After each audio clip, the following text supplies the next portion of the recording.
then IT gave me this mic for you, so. That's fine. Thank you. If not, we have sound here, but we'll, We'll play it by ear. Maybe on the other side. Oh, that's also true. Maybe it's, maybe it's. I didn't want to take up legislators. Restaurants. let me keep this one for my senator, and then I don't know who else, but as long as I have this chair for my senator, should be all right. That's also. You know what I mean? Well, no, that's why I wanted to. Hey. Hey.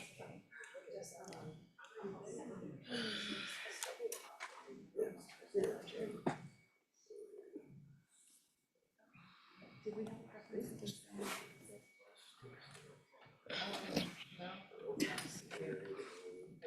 Or casual? Yeah, Wherever if you you want. wanted to stand, you're welcome. Yeah, I'll just stand over here. Do we have an advancer or something? I can click through, yeah. I don't want to add work to your. No, this is what I'm here for, so. Well, thank you for doing that. Of course, no problem.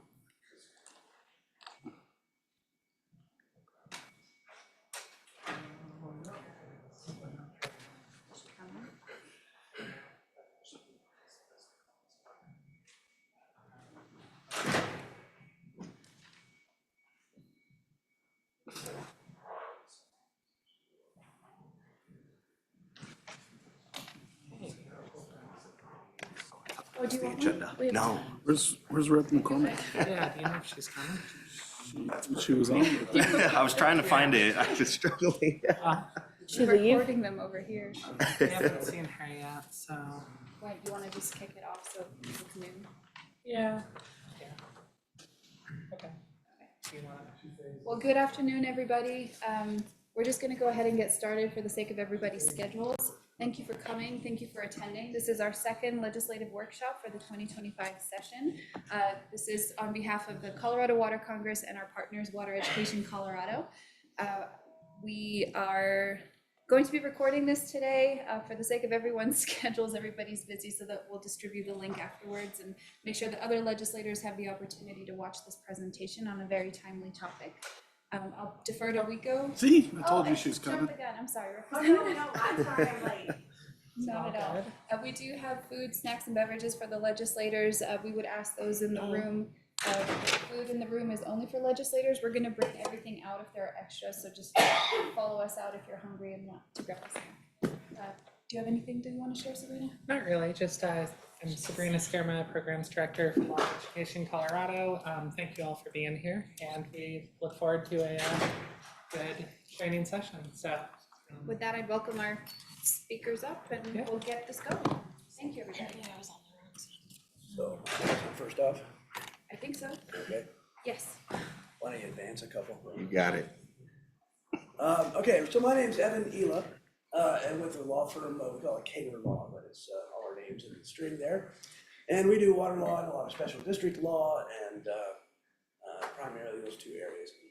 And we appreciate the opportunity today to come and at Water Congress's invitation to try to give some information about tap fees, and background on tap fees and why we have them.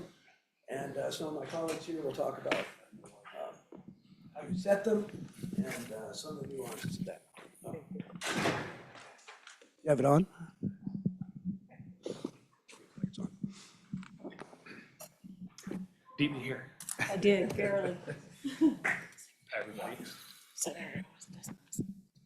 So to proceed, I guess what the biggest question we have today is what are tap fees? What are they for? Why do we even have them? And I think a good way to think about it is in Colorado we have essentially most municipal water systems, whether it's by a city or whether it's a district. There's three basic components. You've got a raw water system, which is where you take waters of the state and get it into your control. Then you have a treated water system, which is treating the water and putting it through a distribution pipeline that gets to the customers. And then you have a wastewater system, which collects the waste as it comes out of your house and gets it to a wastewater treatment. So if we talk about first the raw water system, it can be very complicated.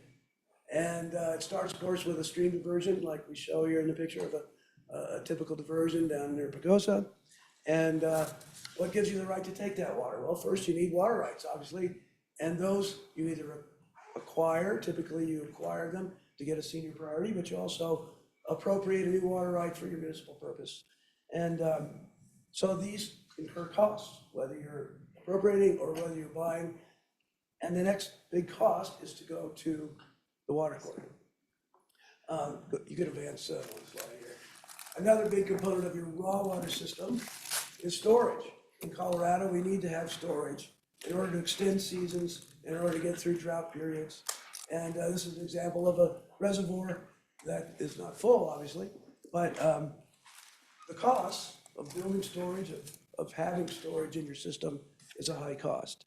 And also storage and all parts of your raw water system entail owning land, owning easements, all of the parts to get water from the stream to where you can use it in your system. Next slide. This is getting it closer to your system. You have to convey it. So sometimes it's through ditches, sometimes through pipelines. And as you probably know, in Colorado, a lot of municipalities and systems buy into existing agricultural systems that already have a ditch, already have some facilities, and then you can modify the facility to get the water to wherever the system needs it. And of course, the final thing I want to say about water rights is pretty obvious. All water rights are not the same. Priority makes a huge difference. Reliability in a drought period is huge. And as I mentioned earlier, storage. That's the only way you extend through droughts. It's the only way you turn a junior water right into a more reliable, yielding water right. All right, if we move forward one more.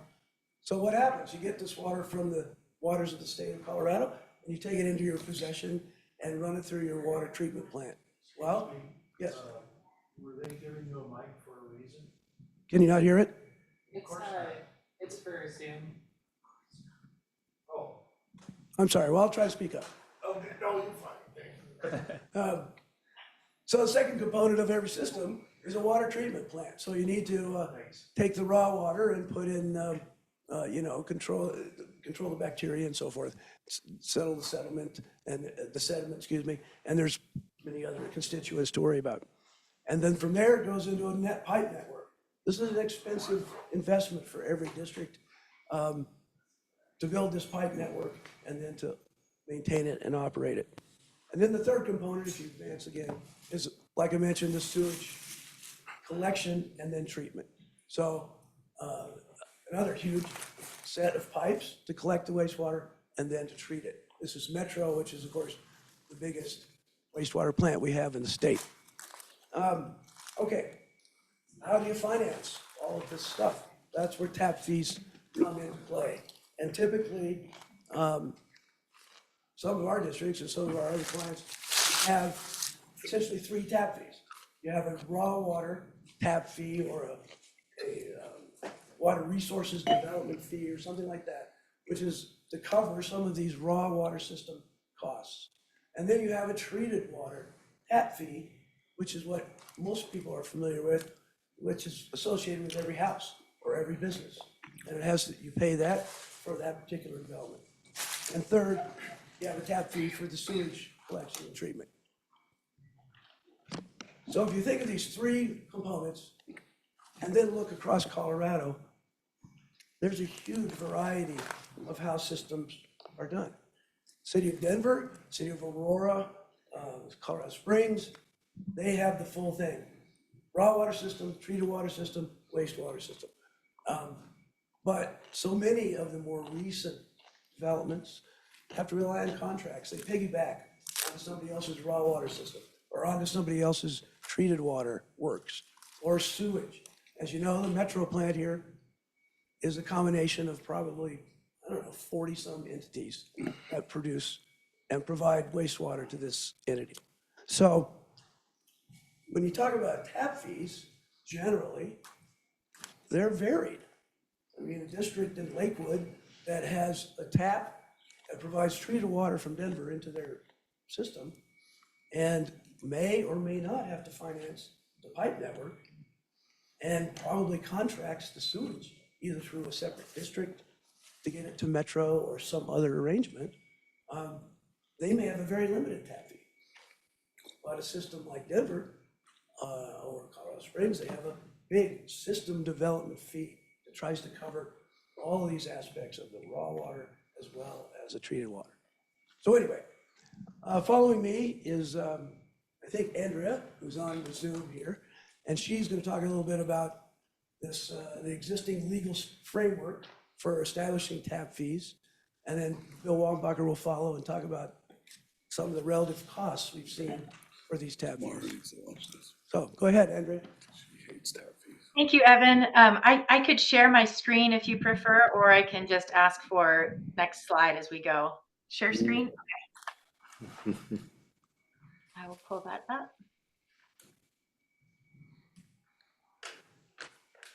Okay.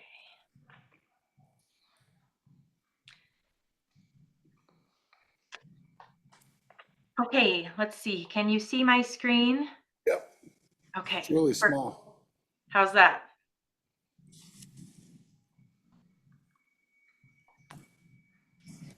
Well, maybe it's better if I just ask for advancing the slides. How about that? We can do that. Thank you so much. And it starts on slide 9.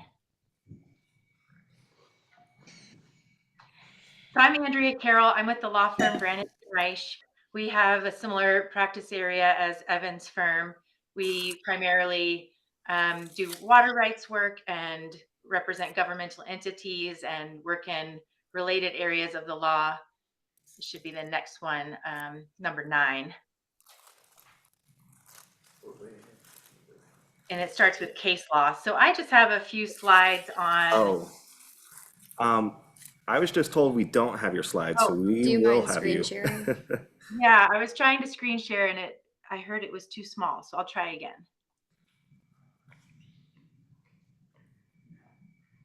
If you put it on speaker instead of gallery, then the screen share will be primary. How's that? Also small? You're sharing the presenter view instead of the just slide you're on. Okay, then I can end the slideshow if you prefer. You want to just do it like that?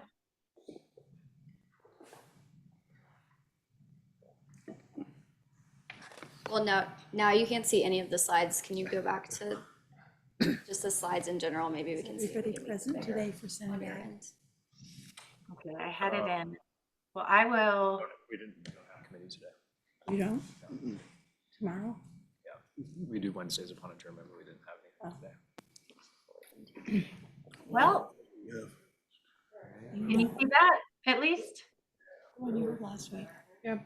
It appears when I go into presentation mode is when the issues arise. The one that we're all gonna be finished over.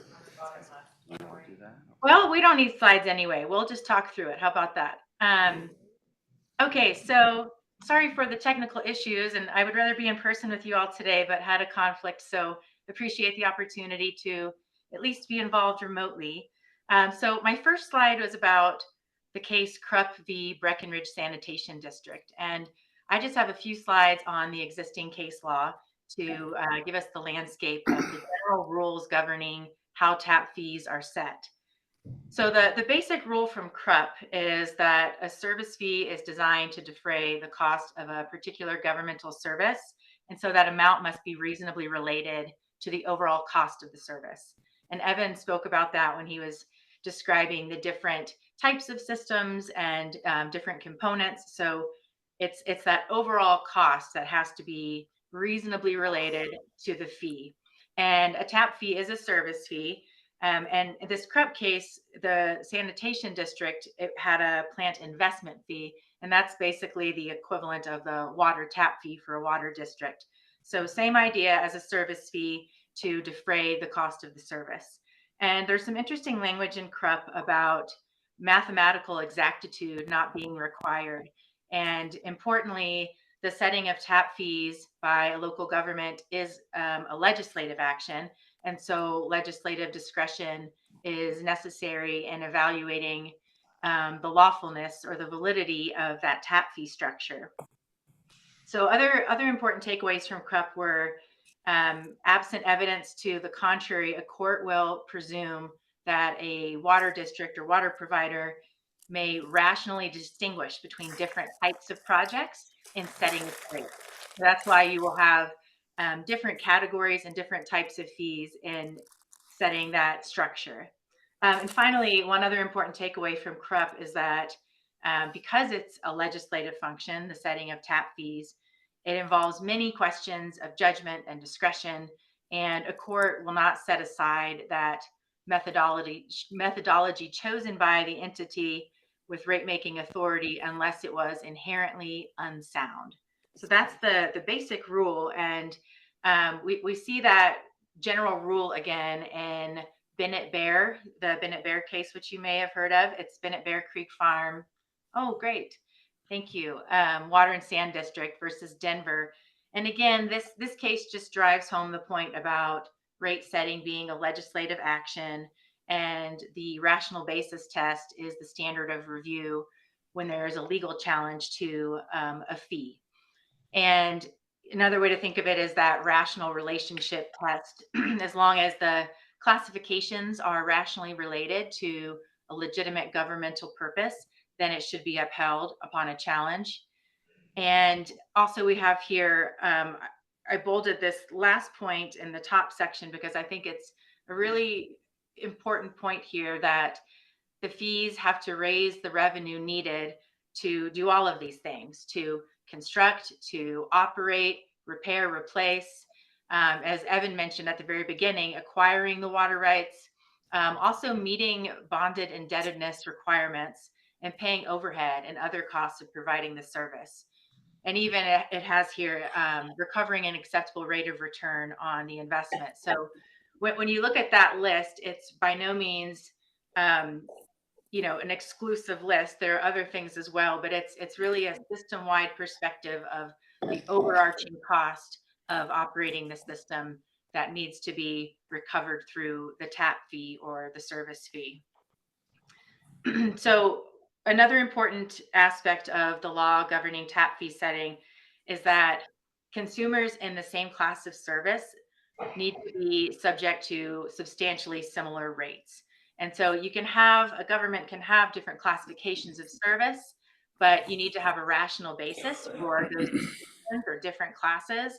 And then within the classes, you need to avoid any discriminatory approach. So hence the reason for the classes. It allows a government to avoid a risk of being discriminatory against certain customers. So having those classes allows a uniform application amongst a class, and each class just has to have a rational basis for its distinction.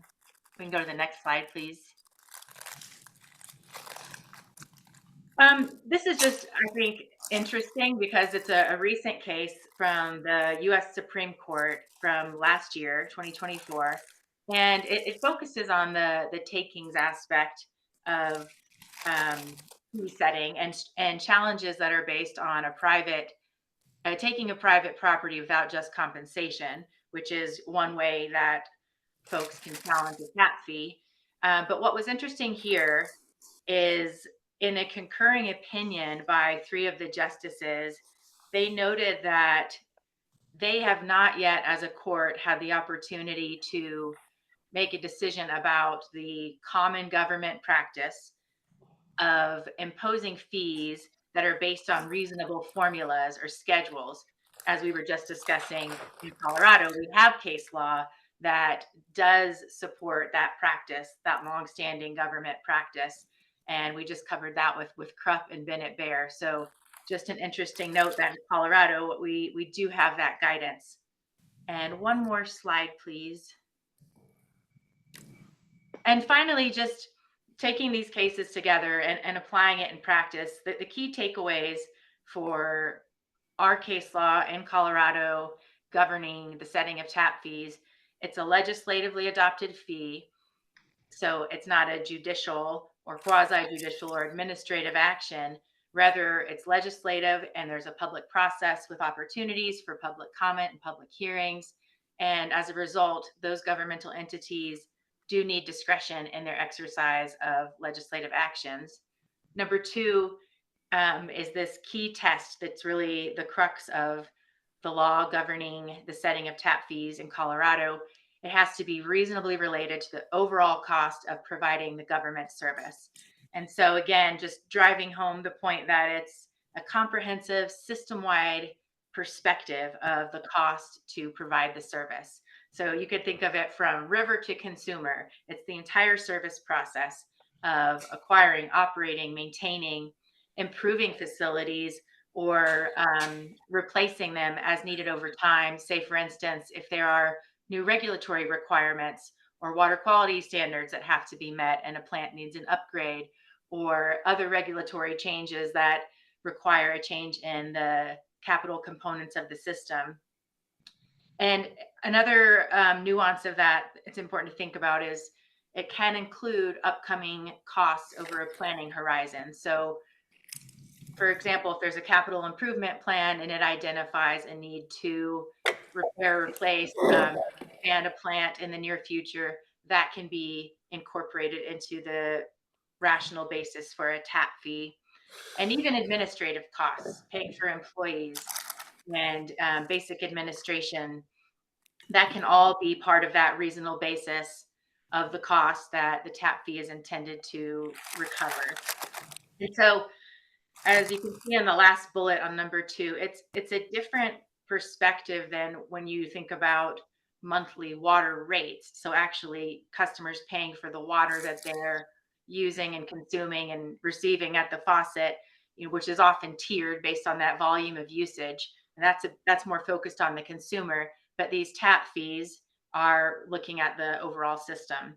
And finally, just this point here about it should be applied uniformly across each user class. Again, the classes have to have a reasonable basis for the distinction, but within the classes, applying it uniformly, it protects water providers against claims of discrimination or arbitrary and capricious actions. And it's of course just a feasible, pragmatic, and efficient approach because it allows governmental entities with, some with limited resources, since we have all different sizes of water districts and water providers in the state, some of them with limited resources, it's much more feasible and pragmatic to be able to lump customers into these categories and then charge them their fee based on their class.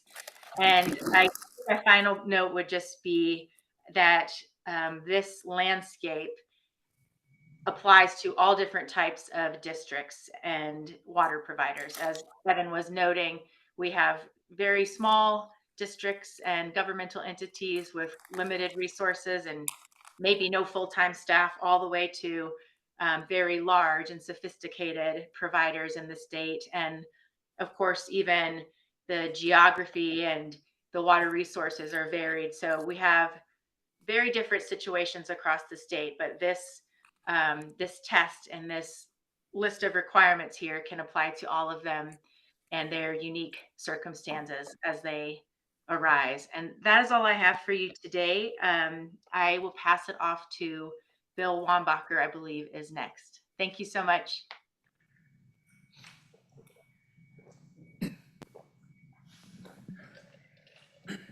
Thank you. Good afternoon, everyone. My name is Bill Wambacher. I'm a water rights attorney at Serena, Stack and Wambacher. And today I'm going to talk a little bit about some of the trends that we're seeing as far as trends in water rights prices, trends in water court, and how that all ties into this discussion about tap fees and why one district may have different tap fees than another, even though they're maybe next door to each other. So to start with, I want to talk about water dedication requirements. And so if you hear someone referring to water dedication, we've heard a little bit about this so far today. What we're talking about is the annual volume of water that a water provider is determining is going to be necessary to support new development. And so these dedication requirements vary between water providers, and they vary depending on a lot of factors. The size and the type of development can obviously impact water dedication fees. A large lot, single-family home is going to have different water demand than a multifamily property. Irrigation can play a large part in water dedication requirements. I know my clients have seen, for their municipal water customers, they see about 50% of the municipal water use is usually outdoor irrigation. One of the other factors that leads into water dedication requirements is the risk profile for the water provider. And what I mean by this is a look at the water rights portfolio that they have to serve that demand. Because as we've heard, not all water rights are different, are the same rather. So the seniority of the water rights is going to impact their ability to supply their customers, particularly in drought periods. Storage options, whether they have the ability to store water, where they can store it, how much they can store it, that can tie into this. And even the local call regime for the water rights that affect their water rights portfolio. So all of these things can factor into setting a water dedication requirement for a water provider. And to put a little more context to this is a graph actually that was put out by our friends at Water Education Colorado, showing the range of water dedication requirements. And this is based on a survey in northern Colorado of 21 water utilities. And so it shows the range of water dedication requirements for a single family home on a 4,000 square foot lot. And so the units that you see in that graph on the bottom, that is acre foot per home per year. So an acre foot is a volume of water. Yep. And so if you look to the left side of that graph, what you're seeing is very high efficiency homes. These are homes that only demand 0.3 acre feet of water per year. As far as I can tell, that's about as good as we can get right now, about 0.3 to maybe 0.25 I've seen in some studies. On the other end of this scale, you have homes that require 0.7 acre feet of water per year. And this is probably more in line with kind of traditional water use, less efficiency. But you'll see the survey results, there's a big spike there at 0.5. That's what a lot of these districts are assuming is about a half an acre foot per home per year in water demand. And as we'll talk about later, this is all going to tie back these numbers into how these tap fees are set and give you a gauge for why some of these fees are so high when you compare it to the cost of water for 1 acre foot of water. Please. Could you, what do you anticipate a multi-family or multi-unit to in terms of that transition? Would that be more, greater, or less? Well, they're going to be less because irrigation is built into that. So you're going to have multifamily units are going to be on the lower end of that scale. And again, it's going to vary between water provider, right? So I'm sure there's going to be a range, but I would expect that range to be shifted lower. Yeah. Oh, you do order it? Okay. Once a week. Sure. My neighbor established buffalo grass, so had ours killed one time by spray. Oh, good question. Do you know the answer? Yeah, so if you think about a football field, 1 acre foot is like a football field covered in 1 foot of water. Well, it's about 160,000 gallons. That's right. The gallons numbers is what I wasn't going with. Thanks. Yeah. Appreciate it. Cause I think we get 800 acre feet. So they go into 800,000 acre feet. the cost of water rights. So to tie this, I guess to set the stage for the changes that we've seen in the cost of water rights, I want to talk a little bit about the Two Forks. 800,000 or 400. Just as background. So Two Forks Reservoir was a large reservoir project that was being contemplated in the 80s. That was intended to provide a lot of the water supply to meet the growing demand for the Denver metro area. It was not built. The EPA vetoed it in 1990. But the reason I bring this up is because as part of the NEPA analysis that was done for this project, there is some very interesting information about costs and feasibility thresholds that tell us a lot about what the cost of water was at this time. So when the Army Corps was doing their alternatives analysis for the Two Forks project, they set a ceiling cost per acre foot of water. This was 20 years ago? 1990 was when it got vetoed, correct? So 25 years ago? 30, yeah. Thank you. And so at this time, in late 80s, 1990, when the Army Corps was looking at this project, they set a threshold of $1,000 per acre foot per year of water. If the projects were more expensive than that, it was thought to be infeasible. If they were cheaper than that, it was thought that this is feasible, we can move forward. So if you change that number for inflation today, that's $2,700 an acre foot of water. You cannot find water for that price anywhere. I have clients buying water at $25,000 to $30,000 per acre foot, which is 10 times the maximum practicability threshold adjusted for inflation the Army Corps was using in 1988. And so this just goes to show you how incredibly more expensive water rights have become just in the last 30 years. And this is relevant to this question about why water districts may have wildly different tap fees. Just to drive this point home a little more, here is a out-of-date graph showing the price per acre foot of water in the South Platte Basin, and I focus on the South Platte because that's where my area of expertise is. But what you can see here is even in 2015, the average price of water was $30,000 an acre foot. I had a client just close on water last week. He paid a little over $30,000 an acre foot. I was just talking to Evan before this meeting. He was aware of a deal about $39,000 an acre foot. So I think if you were to extend this graph to the current, I think you're going to see the average probably around 40,000 plus. And the reason why it's getting pushed up, it has to do a lot with the price of CBT water in northern Colorado as well. But this trend is only going in one direction. It's a supply and demand problem. So this is only going to get worse and worse and worse. Next slide. And so what we're also seeing is rising water court costs. And one reason we're seeing this is because as the price of water goes up, people are more willing to pay attorneys and engineers to fight about water because each unit of water is worth so much more money than it was before. And so because of this, we're seeing increased fights in water court. We're also seeing increased scrutiny for applicants, water providers who are trying to develop water supplies in water court. The request for more specific, more detailed engineering, it's increasing every single year. The burdens are getting greater, the engineering costs are getting greater to do these analyses every year. It's not getting any easier, and I don't suspect that it will. Increasing water court litigation also increases uncertainty for water providers. People lose water court cases. It happens. And so this makes water planning more difficult, and it makes water providers more risk averse. And so they have to bake in all these costs, a lot of times unforeseen costs, and all this uncertainty as they're doing their planning, as they're setting their fees. And again, to provide some context for water court costs, this is a table that comes from a 2020 study from a gentleman out of Stanford who specifically looked at the cost of water court, the cost of damage cases in water court in Colorado. So the portion of the graph that I have up here, again, this is just specific to the South Platte Basin Water Division 1. There's another piece of this graph that deals with the West Slope for those who are interested. There's a lot of data here, and so I'll just try to break it down.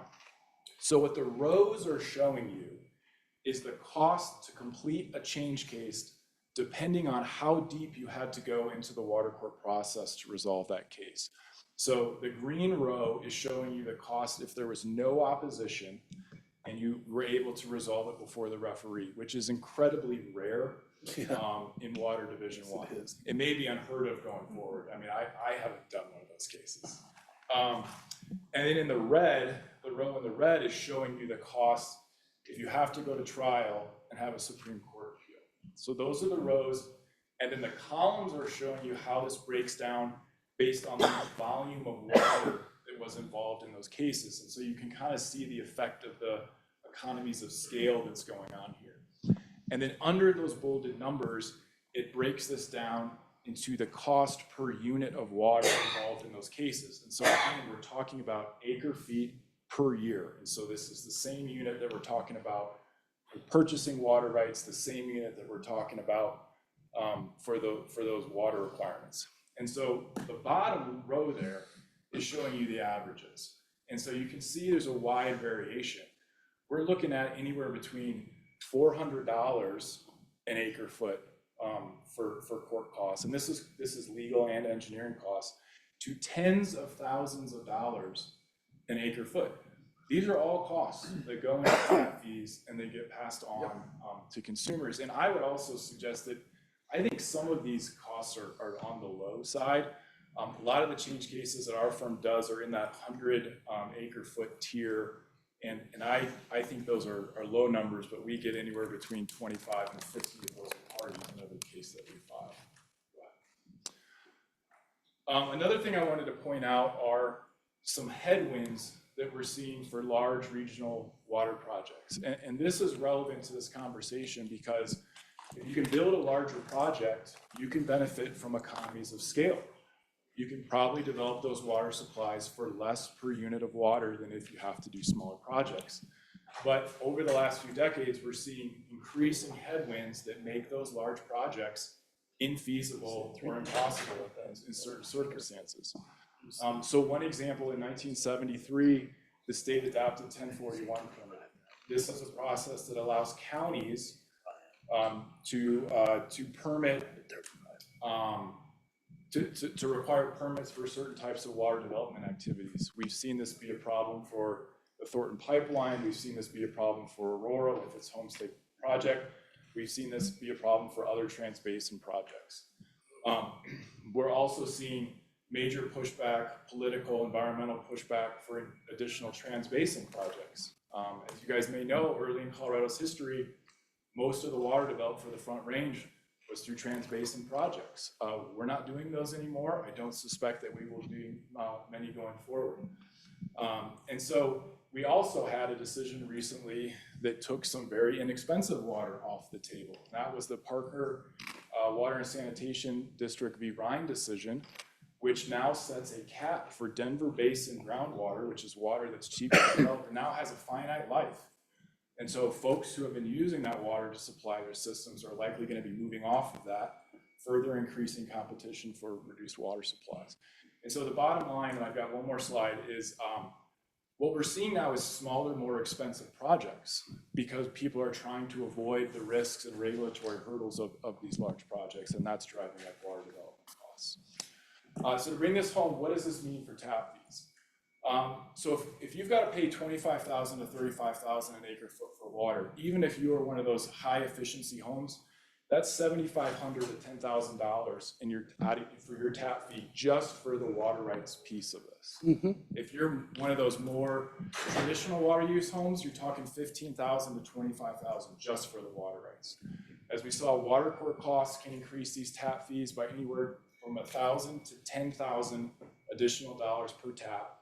And this doesn't include any of the costs for infrastructure, water treatment, pipelines, easements, all the other things that go into this. And so the costs of developing water today are wildly different than what they were 20 to 30 years ago. And so this is why you can have a situation where you have one district that has one tap fee and a neighboring district who is now starting from scratch has a tap fee that's 3-4 times that tap fee because they were developing under entirely different economic, legal, and political circumstances. And so with that, I will pass it on to Aurora and others. There you go. Talk about tap fees.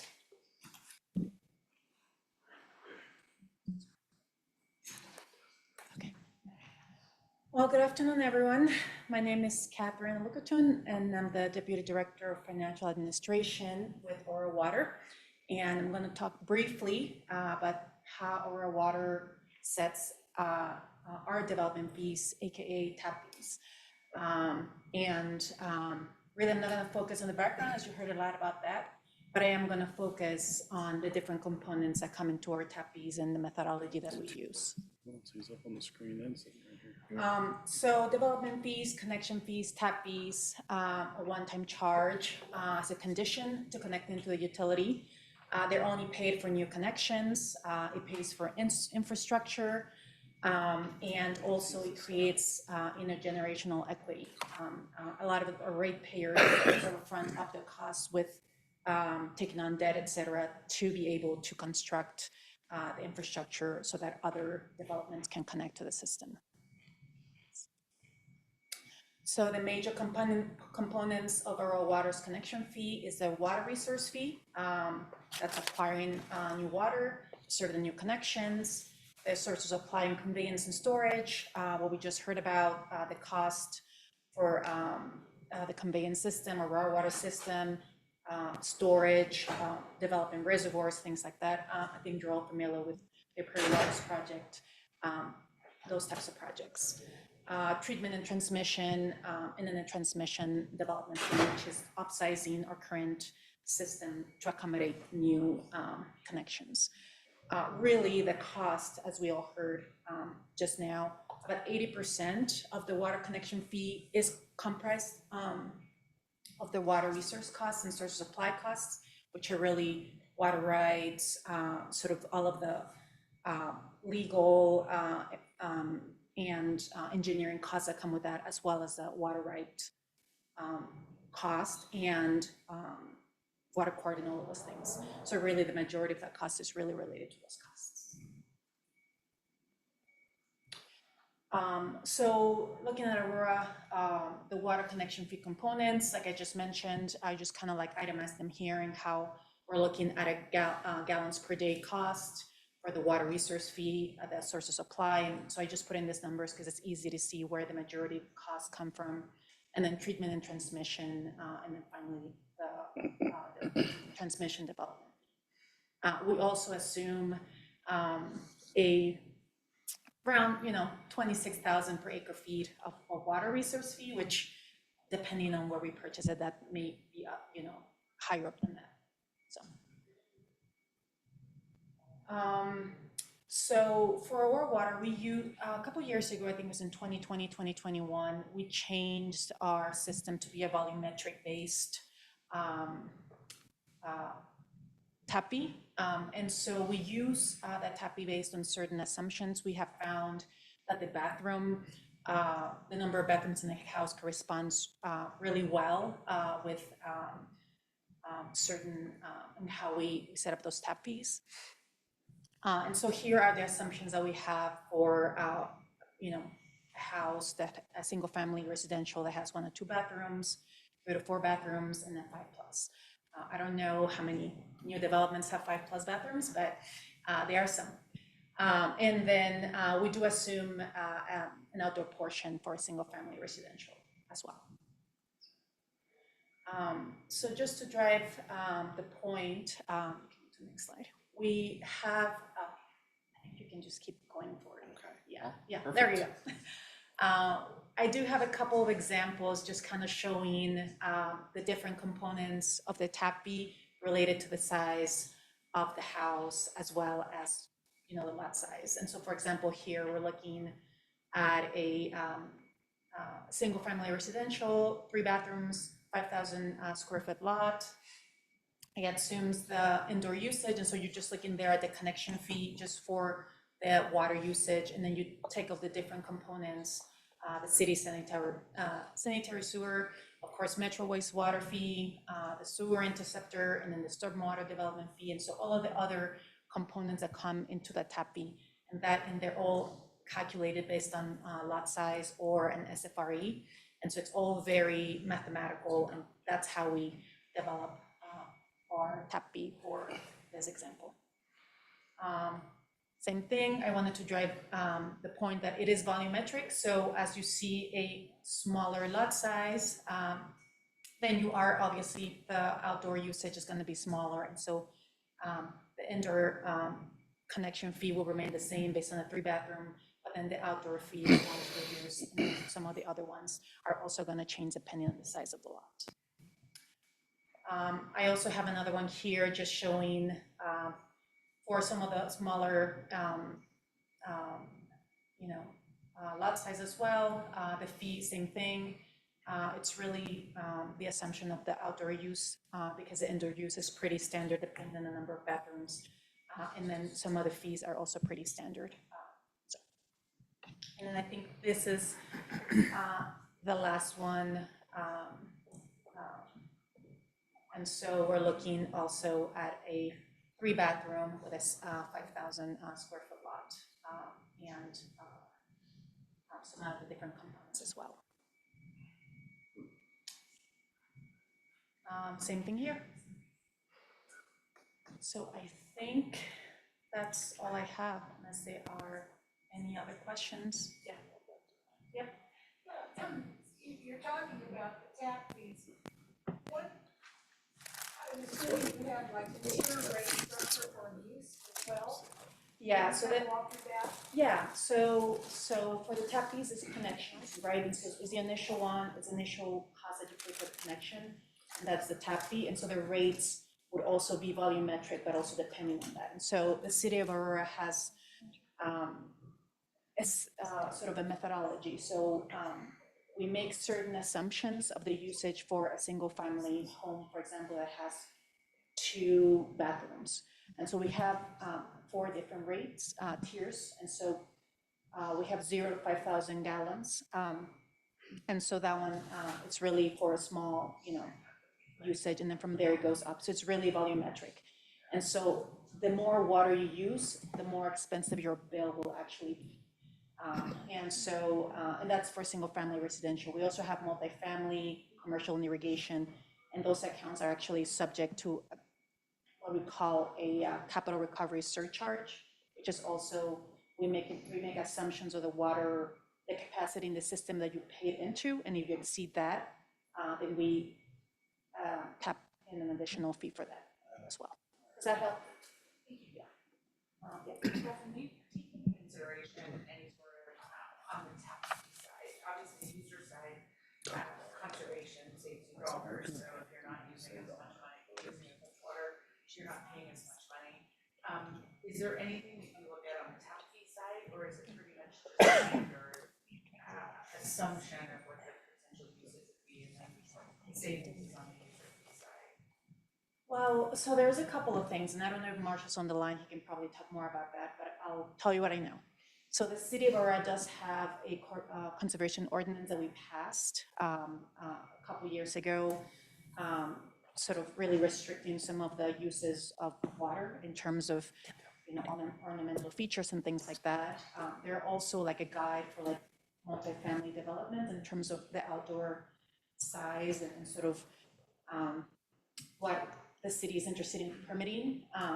And then the other thing that we do is we also have a large water users guide, which is any type of development commercial that wants to come, they have to adhere to that large water users guide. So we do have different mechanisms in place to really make sure that we control how the limited water that we use is done. But at the same time, for older developments, we also have a conservation group that's really in different programs where we can say, hey, you want to save water under outdoor usage, or you want to save your bill? And these are all the different options that we can do in terms of you converting your outdoor to, different type of turf, including, smart meters and smart irrigation.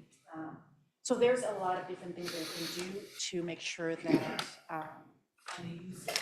right, yeah. You don't change your tap fees based on any of those things, correct? No, however, what I would say is that for multifamily residential, we have done is, we have really older buildings that maybe have higher usage, and then we have the new developments that have really water efficient features.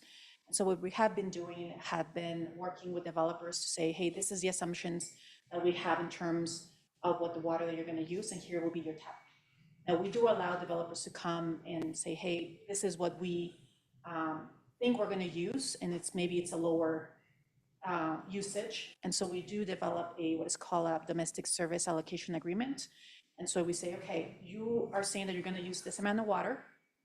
We're going to come up with an agreement. And if you exceed that amount of water, then you are going to be subject to this additional fee because you're taking additional capacity in the system that you did not pay for.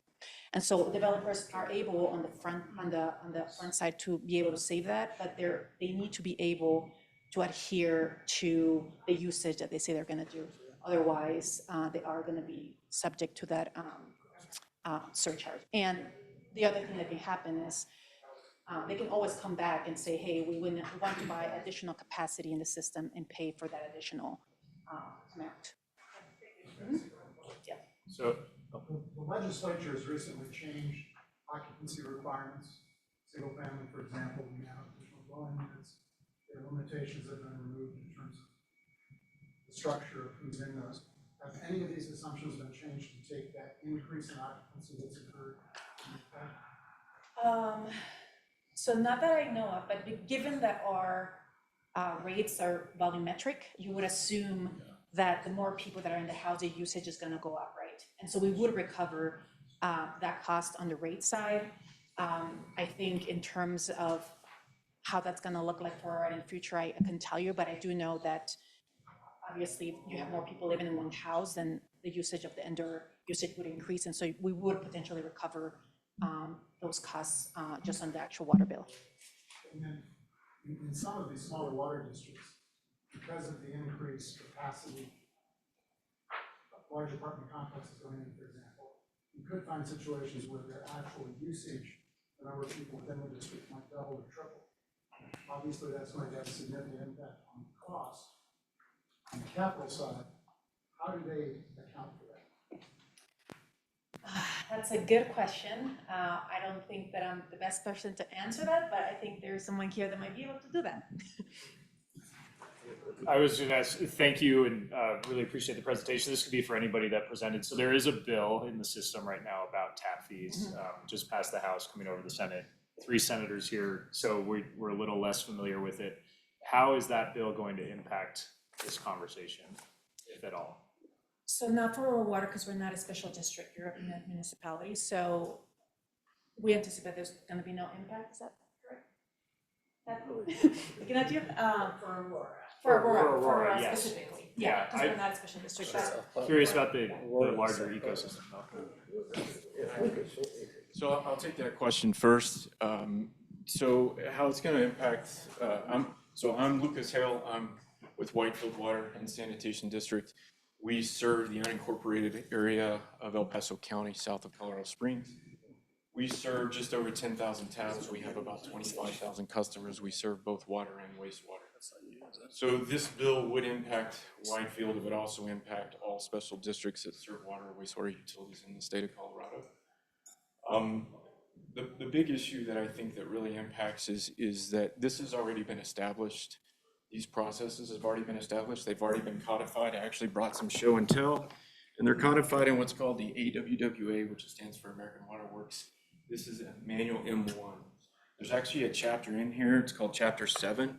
It's dedicated to development of system development charges, which are what we call tap fees here in the state of Colorado. It's a very detailed process. As the gentleman back here was pointing out, it's a very difficult calculus. So there are numerous companies around the United States. I actually went to the University of North Carolina with the CFO of Raftellus. It's one of the biggest companies in the United States that does utility rate consulting. There is also Willdan, there's Crow, there's Harrison Associates, and there's at least 24 more that I could mention. So this is a big industry. It's very complicated. You have to get engineers involved in different things. So let me explain the process, because here at Whitefield, we just went through this process. So what you would like to do in the perfect course of things is you want to do a master planning process. So you want to go through and you want to say, okay, what are we going to serve? What do we serve now? What do we need to serve in the future? So in Whitefield's case, we're only 40% built out. So 60% of our district has to be built out. So we have a lot of different variables that go into this. One of those things is we went through and master planned the entire district. When we master planned the entire district, we identified different capital projects. We also set up a capital 10-year plan, as well as a 20 and a 50-year plan that you look out, because it's going to take us potentially that long to build out. These are capital projects we need to serve not only the existing customers, but as well as the future customers. Then when you go through a financial impact analysis and you look at your projected cash flows from at least a 10-year period out, and there are these very complicated rate models that you can build. Here at Whitefield, where we differ from a city, We actually do it based on your tap size. So if you have a 3/4 inch tap, which is what is normally associated with a single family home, we assign 0.35 acre feet to that tap. So you can use up to that amount. And really that's a capacity limitation on that tap. You can get up to 0.5 out of one of those. So and that's how we assess the water allocation. So part of our process, because we have a very limited water portfolio, we went through the entire district and we said, okay, we looked at all the different zonings, we looked at all the different development plans that we had, and we allocated water to every area that was within our districts and that we had a service contract on that we were required to serve. When we did that, what we found is we were estimating 5 homes to the acre. Now, we were in the midst of COVID when we did this process. It was in 2020. We finished the master plan process in 2020. We did the assessment for the tap fees in 2021. And when we came out of COVID, we saw something very interesting, and it's interesting, there was a multifamily question here that came up.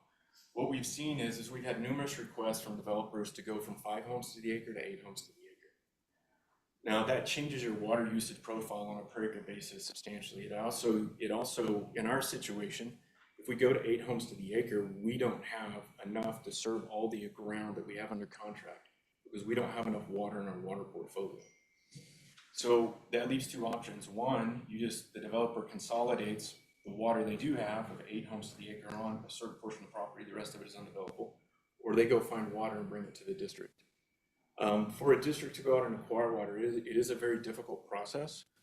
It also goes into that. There's a couple of other things I wanted to talk about. One of them is in this manual M1. There was a case in 1981, and it was between Banbury Development Company and the South Jordan City. And in that case, it actually established the Banbury factors, and there are 7 factors as a utility you have to go through in order to evaluate development charges or tap fees. And that is established in that case, and there's precedent. So in the event that a developer is disputing those, they can challenge that in court, and that's what the court's going to look at when they go through the process to evaluate those. There's also one of the things I would like to point out. When you look at serving and you look at developing tap fees, there are many factors such as operations, geography, financial structure of the district. And I mention that is because Whitefield has a debt limit and it was not indexed for inflation. So we can only have $18.5 million out at any given time. So what that means is as a debt function of finance that we would have normally had to use to help finance some of these projects, we don't have that availability. We're a $180 million utility. So those things are also going into the calculus and figuring those things out. Could you speak specifically to the bill? How do you think the bill will impact your ability to do those calculations and serve your customers? So I believe the bill is unnecessary. I was advised not to come out too strong against it because it was not politically valuable. And so, but I believe that it is not necessary. I believe you could leave it alone. There's well-established processes. There's actually a great seminar that AWWA puts on. It's called the Rate Setting Seminar. They put it on sometimes twice a year, at least once a year. I've been to that several times. It's a great seminar. And so, yeah, I mean, I don't think the bill's necessary. Yes, sir. Or I'm sorry, this. I just wanted to point out or reiterate one point that you mentioned. The decision on how many homes per acre is not something in the purview of a district, right? So you have no control over that, is that correct? Correct. I'll get you one second. Let me just finish one thing. And I just want to note, there's another senator who has this room reserved starting at 1 o'clock, so we just have a couple more minutes. Right, so real quick, special districts don't have planning authority like a city does, so we cannot plan. So I'm confused. I think that there's an element of this bill that is forcing special districts to serve outside their districts, is that true? No, I think that's. No. I don't. You think that's been fixed? So with an amendment and stuff? Okay, I guess I gotta read it again. So I'll take any other questions. I only have one other thing I would mention, is when I deal with developers real quick, they think they're giving us an asset. They say, hey, here's all this infrastructure. That's not really an asset, it's a liability. It's a liability that we have to take care of in perpetuity. And so just something to keep in mind. Thank you all. Thank you very much. Thank you, everybody. Thanks to Water Education Colorado, CWCB, and Water Congress for putting this on. We appreciate it. We'll have one more this session, is that right? Yeah, Yes, so we're stay hoping for early April. early April, so stay tuned. Really appreciate it. Thanks for the food. I think you'll open this up to other people now too. Yes, yeah. Yeah, we'll be bringing food out if anyone wants to grab it.